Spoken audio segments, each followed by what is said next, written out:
more work is needed in this area. And it's becoming increasingly important. Governments used to take surveys to rely on, to understand how the population felt about things and what they should do and so on.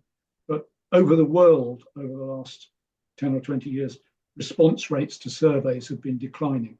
So previously, you might have got 90% of the people you asked gave you an answer. And the people you asked would be very carefully, randomly selected, so you got good coverage of the population. But now, the response rate might have fallen to as low as 30% or less. 30% of the people you wanted to answer are answering, which means the bulk of the people aren't telling you. And you don't know if that 70% missing are different from the 30% you've got. So increasingly, people are turning away from surveys to what's called administrative data, which is things like tax records, medical records, education records, all the records that are kept when you make some transaction or do anything.